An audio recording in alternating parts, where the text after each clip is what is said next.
নমস্কার সকলকে। আমি রাজনন্দিনী। সবাই কেমন আছেন? আমি খুব ভালো আছি। সেদিন আমরা চলে গিয়েছিলাম গল্প স্বল্প ক্যাফেতে। এটি গয়েশপুর থেকে যেতে হলে প্রথমে কাপা মোড় যেতে হবে। কাপা মোড় থেকে সোজা জেঠিয়াতে যেতে হবে। এটা একদমই হাই রোডের ওপরে। আর যদি কেউ রেলওয়ে স্টেশন থেকে আসেন তাহলে হালি শহরটা কাছাকাছি হবে। রাস্তা যদি পরিষ্কার থাকে তাহলে ওই আধ ঘন্টা 40 মিনিটের মধ্যেই পৌঁছে যাওয়া যাবে সুন্দরভাবে। গাড়ি পার্কিংয়ের জন্য আলাদাভাবে কোনো ব্যবস্থা নেই, বাইলেনের ওপরেই গাড়ি রাখতে হবে। দেখুন বাইরেটা প্রচুর লাইট দিয়ে সাজানো, তাই দেখতে আরো বেশি ভালো লাগছে। এই ক্যাফেটিতে আপার ফ্লোর সিটিং অ্যারেঞ্জমেন্টের ব্যবস্থা আছে, তাই যার যেখানে পছন্দ সেখানে এসে অনায়াসে বসতে পারেন। এখানে সেলফি পয়েন্ট অনেকগুলো, কিন্তু সব থেকে বেশি যেটা অ্যাট্রাকটিভ সেটা হচ্ছে এই সুইংটা।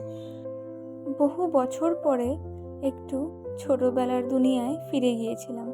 তা যাই হোক, তারপর সরাসরি একটা পছন্দ মতন টেবিলে বসে পড়লাম।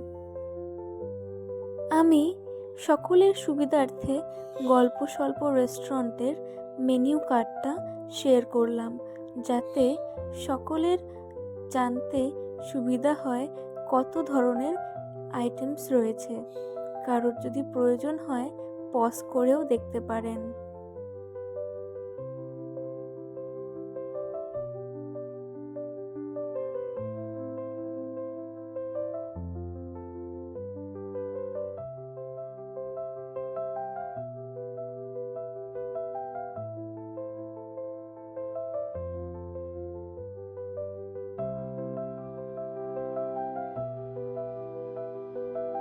মেনু দেখার পরে প্রথমেই একটা লাল চা অর্ডার দিয়েছিলাম, তারপরে অর্ডার দিয়েছিলাম হাক্কা নুডলস এবং ফিশ ফ্রাই।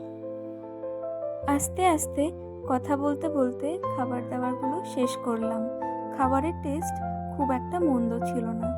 চলুন একজনের সাথে পরিচয় করাই। ওর নাম বর্ষা। ওই আমাদেরকে অ্যাসিস্ট করেছে। ওর সাথে অনেক কথা হলো। আজকের ব্লগটা এখানেই এন্ড করছি। বাড়ি যাওয়ার সময় হয়ে গেছে। সবাই সুস্থ থাকবেন, ভালো থাকবেন।